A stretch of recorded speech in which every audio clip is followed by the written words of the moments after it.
Well, good evening. Very pleased to have you all here. This panel came about as part of developing the exhibition on Ode to Hands, which is now on view. And as I worked on this exhibition, I thought more and more about hands, and they became more and more fascinating to me. All the more so, I think, because we don't think that much about our hands on a daily basis. And yet they are one of the most intricate anatomic features of our bodies. And they function in two ways, really. On the one hand, they transmit knowledge from our brain to some outward application. And on the other hand, they bring us information from the world. So it's a two-way conduit, which I think makes them really fascinating.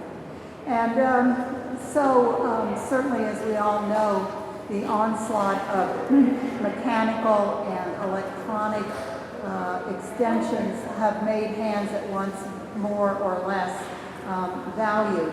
And our purpose here today is not to debate which is better, but rather to explore how predominantly hand-driven processes and outcomes compare with more automated or electronic high-tech processes and outcomes.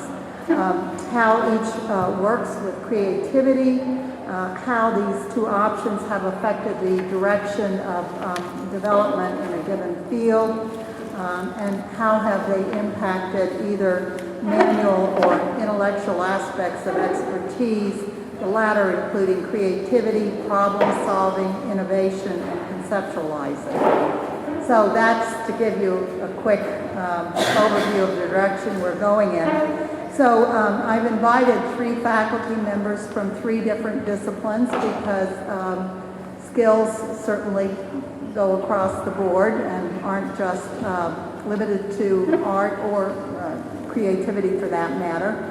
So on the far left we have Henry Segerman, who is in mathematics, or the far, it's your left, right? Okay. And then Linda Austin in English literature, and Paola Sanza in architecture. So we're going to start by having each of them just make a brief comment to orient you to their interests and who they are, and we'll go from there to have a discussion. So Henry, would you like to start, please? Okay. Everybody hear me okay? So I'm a mathematics farmer, so I'm also a mathematical artist, and I thought I'd just spend a little bit of time explaining something about what that is, and then maybe talk a little bit about how mathematics interacts with these questions of use of your hands or use of low and high technology. So I work mostly in 3D printed medium, so this is just one example that I brought along. It's a sphere with a little pattern on it, and I'll just take, maybe you can hold this for a second, just take a second to show you what it's about. With this flashlight, you can put it in the right place and see that the sphere is actually hiding a perfect square grid. It would be perfect if I put it in the right place. So anyway, so I won't talk much about the mathematical art stuff, at least at the moment, but there's plenty of interesting questions about use of hands or use of technology there as well. I'll just mention a couple of sort of connections with mathematics, as it's taught and as a research subject. I mean, at a very basic level, I think there's this question of, do people prefer using blackboards and whiteboards over PowerPoint? And certainly the sense I get, at least from within the mathematical community, people may disagree about this, is that we're one of the real stalwarts hanging onto our blackboards. Whenever you go to a conference and people give talks using PowerPoint or using blackboards, everybody says they prefer the blackboards. And I think the reason is because it forces you to slow down. That you don't try and cover too much material that's very familiar to the speaker, and instead you slow down so people can understand you. I'll just mention one other sort of thing within mathematics research. So the use of computers to prove things. So So mathematics research is about proving things, knowing for sure that something is true. And there's an interesting sort of discussion that's been going for the past few decades. So there's an example of a problem or a theorem. It's called the four-color theorem. I can explain it very quickly. If you've got a map of the United States, say, or a map of Europe, and you have the different states drawn on it, or the different countries of Europe, and you want to color the countries or the states in different colors. And you don't want two states to have the same color that are next to each other. How many colors do you need? And it was proved that you need at most 4 colors. And this was proved in 1976 by Apple and Harkin. And what was really interesting about this proof is that it was the first real use of computers to prove something. So they did some clever work and they reduced the problem somehow to about 2,000 cases. And they were kind of complicated, but just sort of busy work. And so no human has ever checked these 2,000 cases. What they did is they threw it at a computer, and the computer checked all of them and said yes. And so that was their proof. We checked 2,000 cases by computer. And there's a debate, is this really a proof? Do we trust it? Because it wasn't done by any human mathematician's hand. And what is a proof for? I mean, in one sense you want to know, is it true? But in another sense, you want a proof to tell you some new insight about what the problem is that maybe takes you further. And if all you get is the computer says, yes, I've checked 2,000 cases, it's not really very sensible. So maybe I'll leave it at that for now and come back to other things. Hi, I'm Linda Austin. I'm in the English department, and I work in the 19th century, and I'm very interested in creative processes and the process of writing. And so I'd like to just, I'm very interested in the kind of revolution that the typewriter wrought. And the typewriter, of course, is a very old technology. It was invented and came into use in the 1860s. But I think what's very interesting about typing is that it changed writing from an activity that had a literal meaning, which of course was writing as in penmanship, and a figurative meaning, which of course is writing, composing, creating something, as in writing a poem. And it split those so that the figurative definition of writing is what remained, really.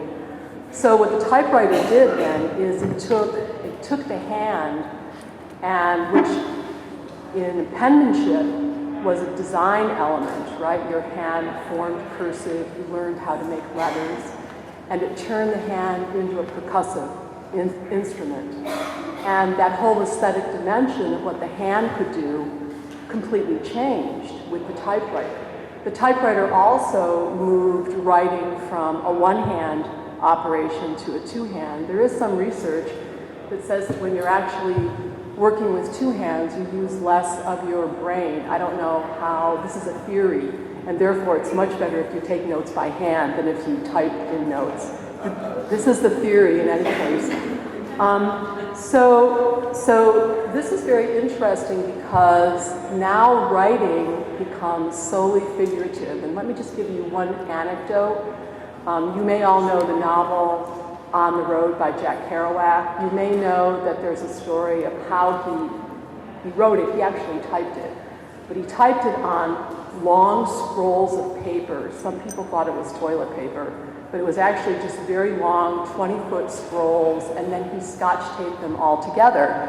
And this is what he handed to his publisher. Well, there's an apocryphal story that when Truman Capote actually read Jack Kerouac's On the Road, he didn't think much of it, and his comment was, there's a difference between writing and typing.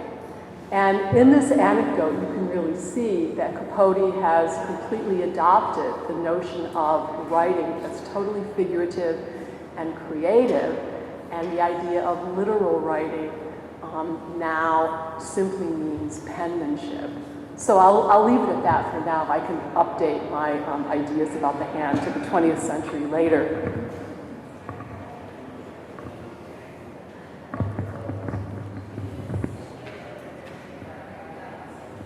Good evening. I'm Paola Sanza. I'm from the School of Architecture here at OSU. And I teach primarily the design studio, and in the design studio, if you're not familiar with how we train future architects, is where we assign projects and where the students come up with ideas, and we help them developing those ideas to become potentially reality.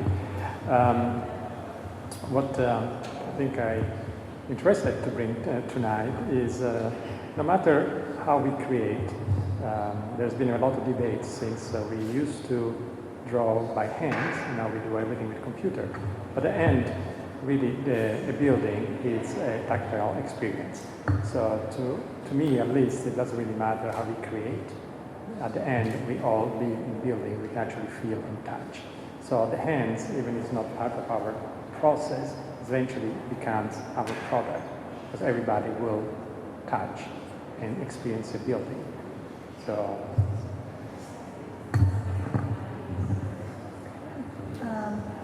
Henry? Yeah, so I was just going to comment. So you were saying that the process is very not associated with hands, and the eventual product is something that's very tactile, and for us it's the other way around. Whenever you're proving something, you're not writing on a computer, you're sketching in a book or in a notebook or so on. But the eventual product is this incredibly abstract thing that most of the time there's no way to grab onto it in any way whatsoever. I thought that was an interesting reversal.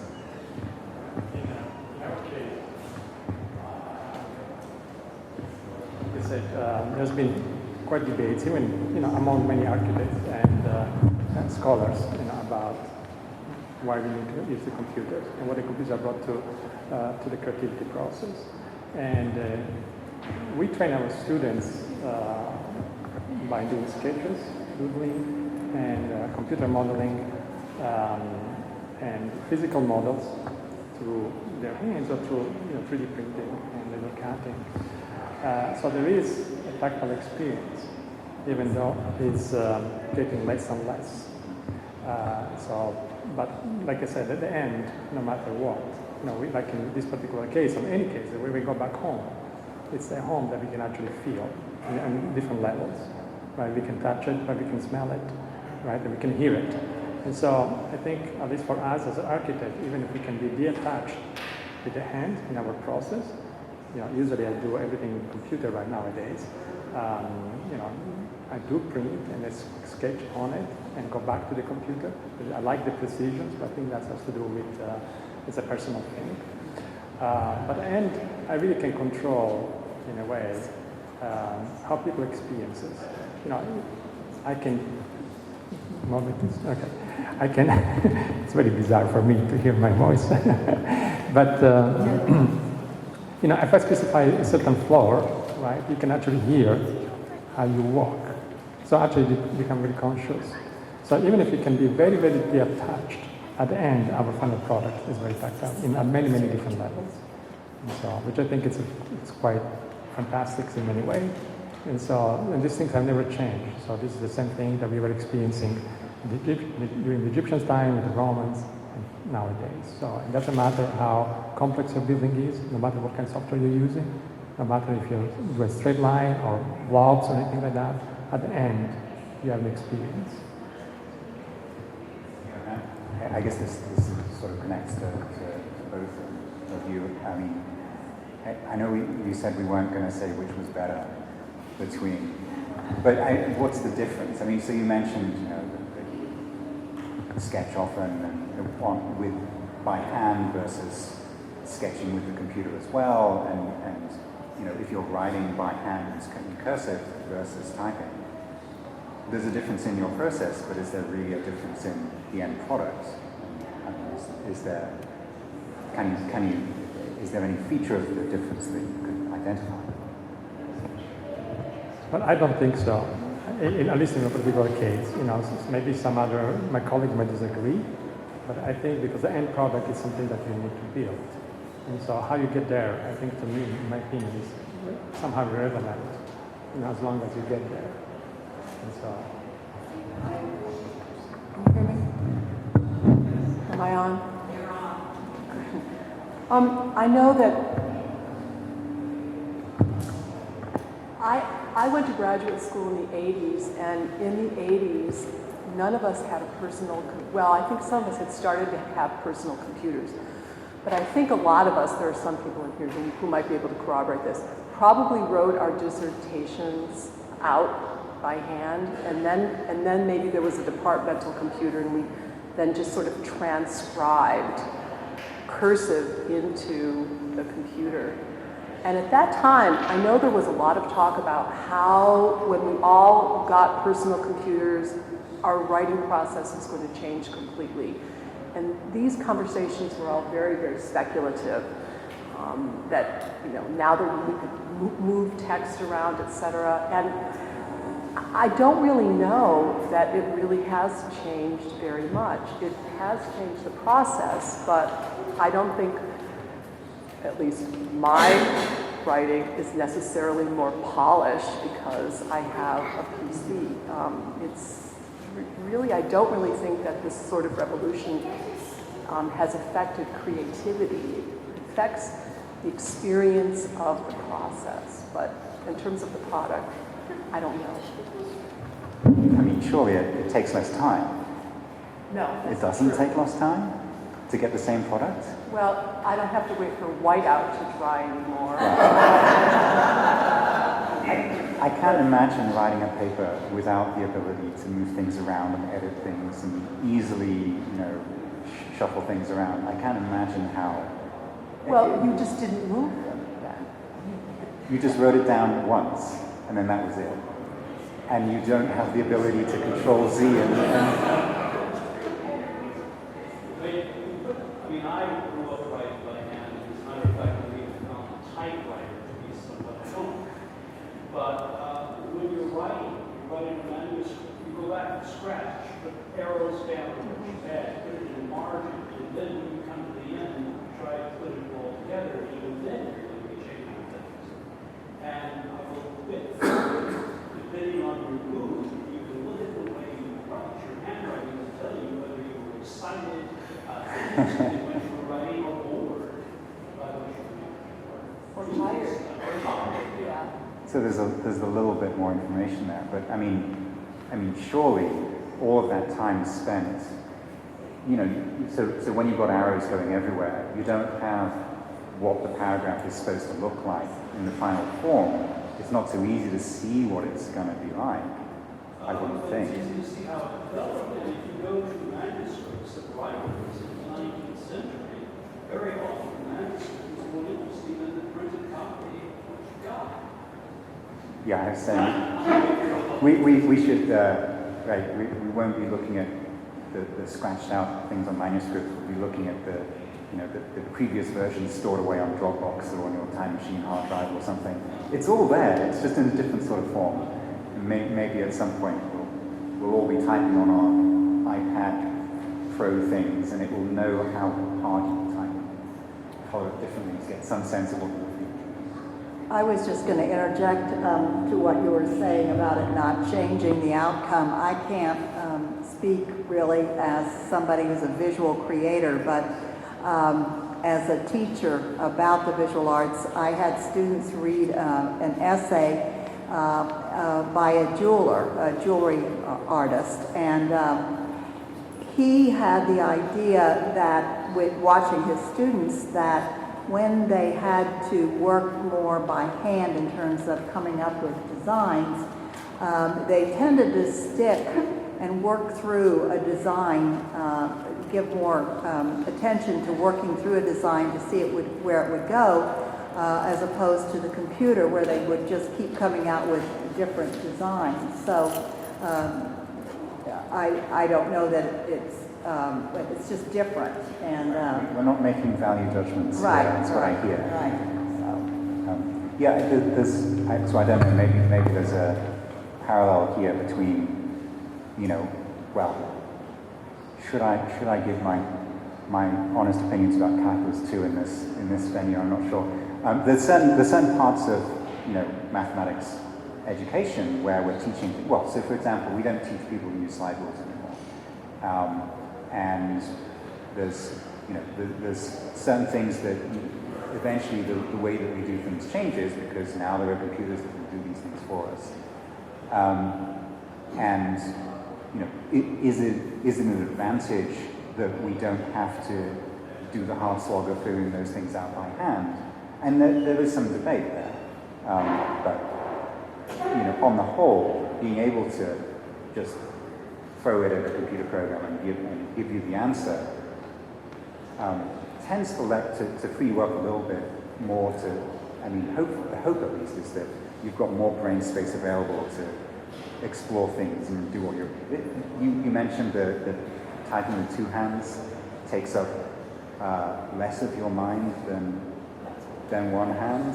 If that were true, it sounds fantastic. I've got more brain left over to do the things I really care about. What it means, I think it's actually a less complex process. Yes, that's perfect. I don't want it to be complex. I want it to be as easy. There's a fantastic quote that I'm not going to remember who it was by. I'll paraphrase. It's bouts of thinking are like cavalry charges. You don't have many, and you want to make them count.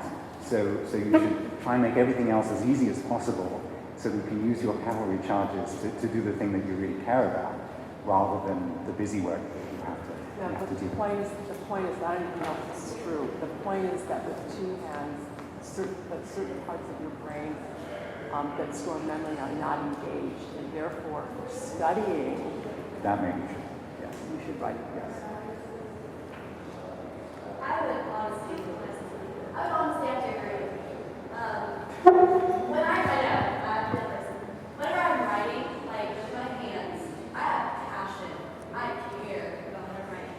Whenever I'm in class, like typing, taking notes, just like that, I really don't care what I'm learning. And I know that's bad, but I mean it's true. Does that to do? Something about how our hands, how we are like connected to the world and touching and stuff like that. So like I really do have to agree with when you write, you have passion in you. But is that the issue of, you know, the medium that you're using your hands to get it down on paper, or is it just the situation that you're writing something that it, you know, when you're taking down notes, it's not something that you personally are producing? Well, I have to think that, which I it's not always true, but I have to think that whatever I'm doing, I am doing has to be important. So I think that taking notes by hand and painting and things like that, and you guys can all shake your heads, it's fine. But I do think that writing is an art form. It is. It's beautiful. So situational, that's fine. Whatever's easier, that's fine. But I do think that hands will always be the most important way. If you look at scrolls, legal manuscripts, illuminated manuscripts, this is all done. But today, you can get something which is a close approximation. You don't have to spend 40 years of your life in a monastery to do it. There's some advantage there. Well, you can get a close approximation with good wine. The advantage is to have a good wine. Well, right. Depends One on- other thing too, in reading, there was discussion about the fact that, you know, with a computer or mechanical kinds of apparatus, they can't recreate the differences in pressure that you get with your hand and the nuances. they will. that adds. I think there was a hand back there painting. I just wanted to kind of throw something into the mix of somebody who's talking about painting and digital mediums. I'm thinking about younger generations, and now there's a good kind of 20, 25 students. And I'm wondering if there's something that is sort of lost in that, you know, doing things by hand from the beginning, having access to technology, making things faster, as we talked about, not necessarily needing to quality or innovation. So I'm thinking about, you know, something you can look at a computer and make a dance mix, but isn't necessarily kind of rooted in the experience of knowing how to play an instrument. So I guess I'm thinking about access to quality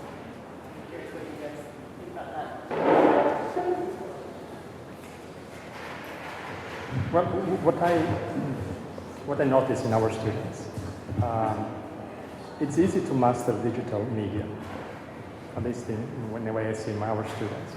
I think it's much more difficult to master something you do by hand. And so when they start learning the softwares and eventually do some rendering, it's just a question really, it takes them a week to do incredible rendering that it can be comparable to some professionals.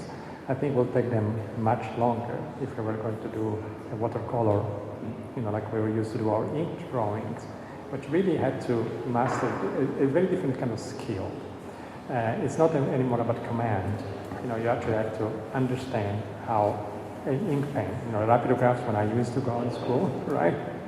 And the thickness and when it clogs and when you need to do it, how much, if you want to water down, and how you can change from black to grays and things like that. Now it's really, I'm really mesmerized by these things, it just amazes me that they can actually master these things so quickly. And I think that's kind of the differences.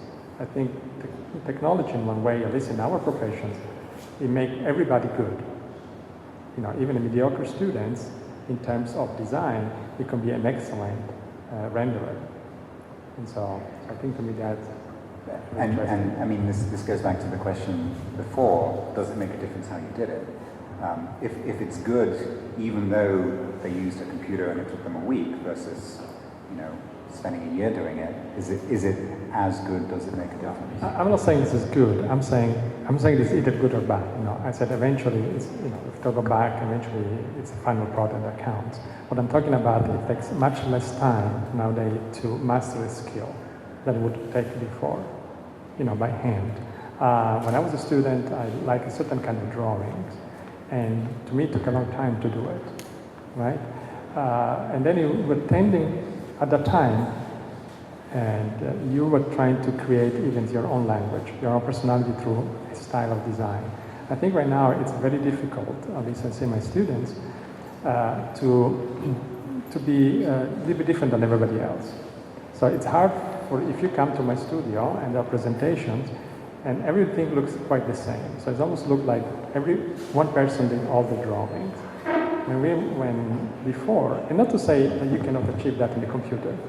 When I do things on the computer, I try to bring my personality. And so I try to bring the hand, the craft, into the digital world by either the way I apply lines. I decide to keep certain lines. So I like maybe certain roughness in the drawing, so it's not so precise. But it's very hard to bring that to the students because they look at the final product. And that the product has to be sharp and clean. And eventually it all looks the same. There's no personality in it. So and to me that's something quite interesting. I wonder if that's because they're learning how to do it in a week, that you can get to competency before you get to develop your voice. Yes, I agree. Because it's we are not there to teach an art in a way, right? And many architects throughout history, and even contemporary architects, it is an art. And they are artists as well, right? Because the drawing is always tied to an artist's work, either the drawings or the models and things like that. And there are fantastic drawings by very well-known architects. And in our role as instructors, it's not in this particular case to make them drawings. That is something they have to learn themselves. They try to find a passion to create a drawing, so that the product is not just a building, but it's just more. To me, the drawing has to be emotional. I remember when we were students, both me and some other my classmates were trying to, put something in our drawings that was very characteristic of ourselves. Okay, and so we knew, even they were all hand drawn, we knew that who the drawing was, because there's these particularities, like an artist would do, so there was little things that would recognize my drawing versus some other drawings. And so, and I don't see that one, unfortunately. But I don't see it as a computer fault in that sense. You know, it's just a question of time. It's a question of where are our priorities. And so, but at the same time, they're doing incredible jobs. You know, they do something complex things in a very, very limited time.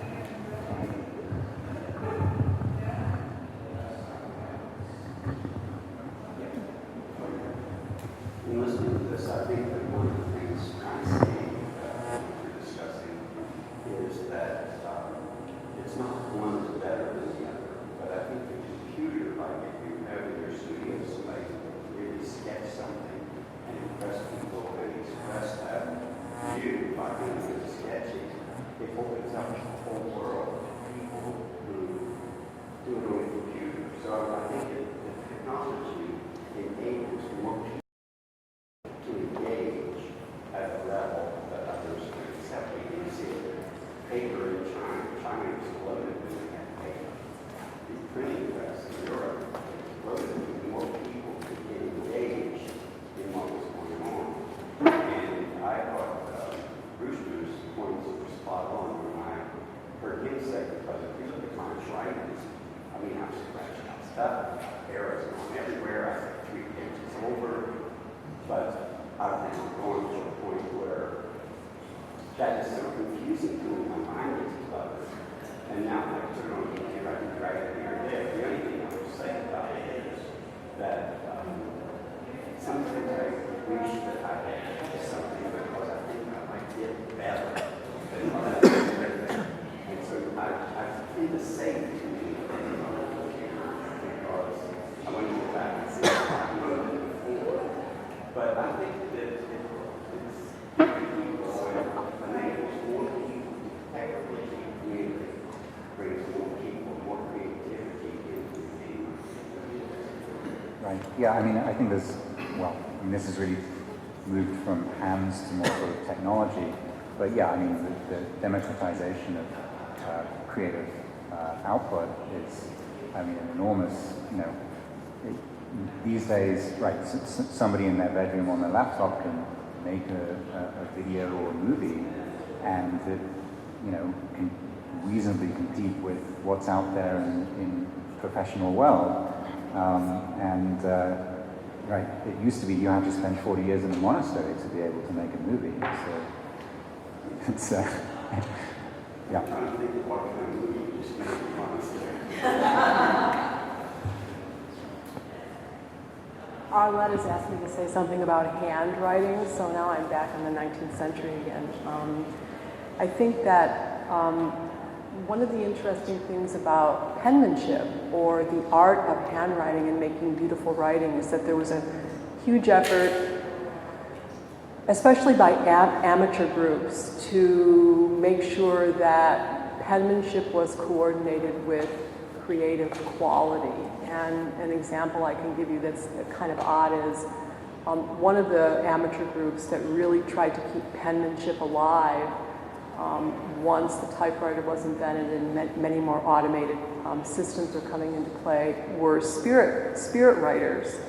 These are people who claimed that their hands were guided by those who had survived bodily death. So either people they knew, spirits, or mediators. And many of these people claimed that the messages which came from out of this world improved their handwriting. And when they would record, when their hands would be controlled by spirit writers, their penmanship was beautiful, it was free from error, they had no spelling or grammatical errors either. Sort of just gorgeous handwriting, and this somehow was supposed to be symptomatic of superior thinking as well.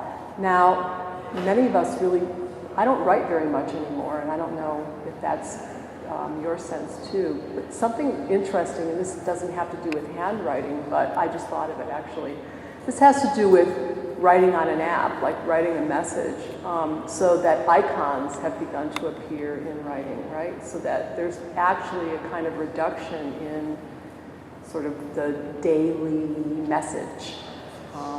There's a sort of a more primitive, I don't like that word, I'm looking for a value-free word, but I can't think of one, a simpler way of writing and a lot more icons, a loss of the grammatical unit or the semantic unit, that's happened in writing as well. So in addition to, again, I'm being kind of nostalgic, the aesthetic dimension disappearing from penmanship, there's also, in some cases, a real change in what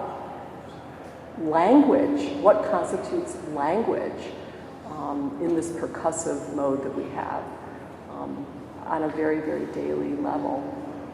One other thing, I just thought of this too, but spirit writers very often used a technology called a planchette. And this is a heart-shaped table, and they had a little hole in it, and you had a pencil in it, and when a spirit contacted you, the spirit guided your hand, and then you wrote this beautiful cursive, this message from beyond.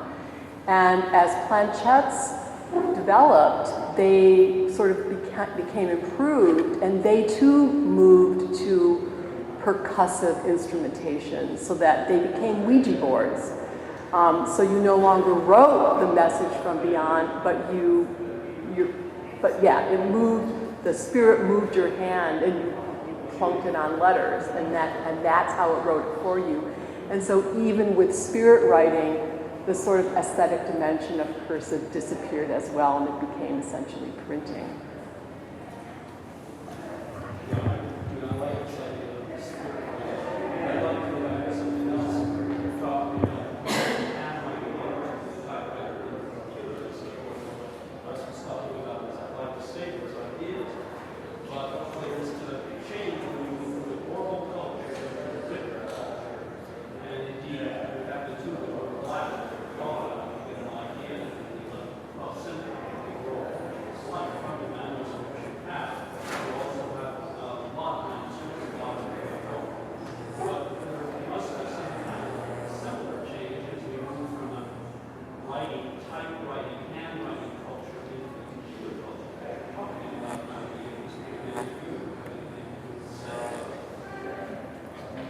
Maybe this addresses this a little bit. Maybe not. I would say that the going from the spirit penmanship to the Ouija board, that's the same thing as cursive to typewriter, and it's the difference between analog and digital. And one of the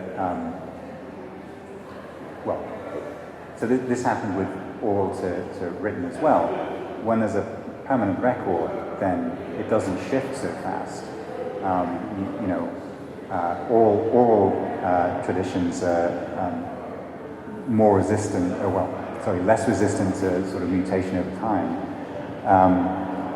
Now that we've gone from, and again, this isn't really cursive to type, but this is about the fact that everything is now saved that you do ever by the NSA, presumably. The National Security Agency has all copies of whatever you wrote us.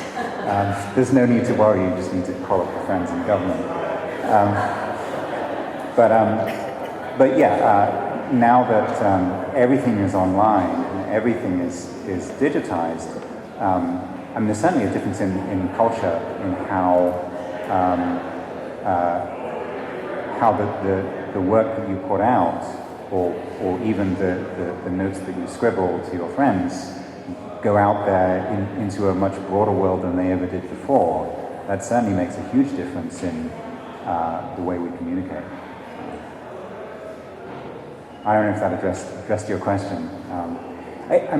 Maybe to go more precisely to it, I think it's the same question, whether you're writing in cursive versus writing on a typewriter.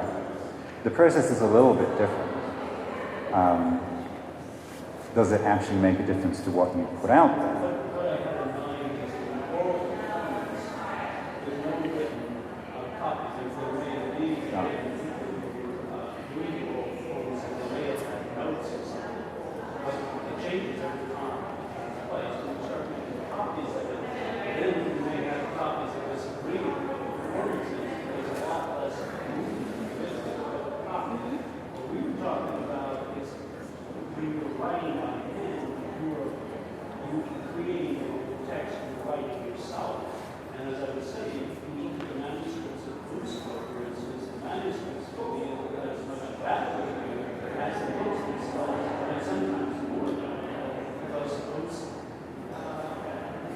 more interesting stuff. Because they record more about what you're doing. I mean, that will come eventually. Again, the NSA will make sure they record everything you ever think. I actually think that's beside the point. I mean, it may be true that every draft is saved, but a lot of it is not that accessible, and it also is not a valued artifact. It's not like a manuscript. And there's really a disappearance, and I'm not lamenting that, but there's a disappearance of this sort of fetishized manuscript as an artifact. I mean, it may be true that Dropbox has saved every version of my chapter, but I don't think a library is going to, even if I become really, really famous in the next 5 years, a library is not going to want to buy the first version of my Dropbox manuscript. So, I mean, it doesn't, which is fine, but I just wonder what all those antiquarians are going to do and what they're going to collect, because they're not going to want my draft. But in 200 years, when historians of the future are pouring through your writing process, they will have so much information about what you did, and the fact that the data is there is enough. I mean, it's right. It's a different form of archaeology, but so much is recorded, maybe more than what's scribbled on the margins of the manuscript. Because everything you ever did eventually will be recorded. It's a scary thought, isn't it? I think we have time for another comment. And just all of you want to comment.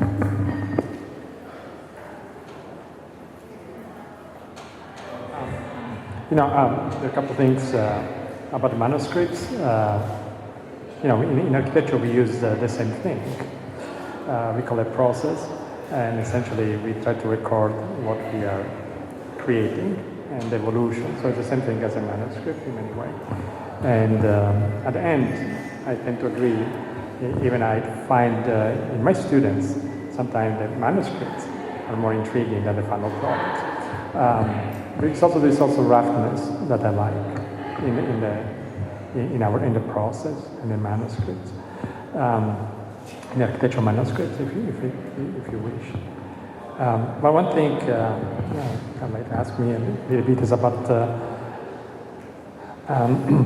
impact of the computer in the field of architecture. Like I said, eventually the final product hasn't changed. I think what it has done for us, at least for me, the computer, is to be really never ends. I find that it allows me to be so precise that sometimes I'm never satisfied. I'm just working, really this afternoon, last few days, and try to decide where the location of certain windows, the rhythm of these windows, and suddenly, in a couple hours, I created 8 different variations. And what I found now, very troubling, is that it becomes very hard to make a decision. And so, if I had to say that what technology brought into the profession is really not making decisions anymore, because there is something better out there that you can actually explore relatively quickly, right? And so there might be at the end that you create something that is not your best. Even it is your best, but because you know that if you have a little more time, you will to continue working, and eventually you will have nothing. And I find it frustrating and fascinating at the same time, because I'm here and there in my computer and looking at all these things and say, which one is best? Even if I put some certain set of rules, like mathematicians, so to justify my creations, but yet I have so many, and so. Well, I've been given a time sign, and I think you all can see that we just brushed the tip of the iceberg on this subject, and I hope it's a demonstration to you about what a fascinating subject hands and their mechanical and electronic are. So I thank everyone for participating, and I'm sure you have further questions or comments. Our panelists will be happy to speak with you individually.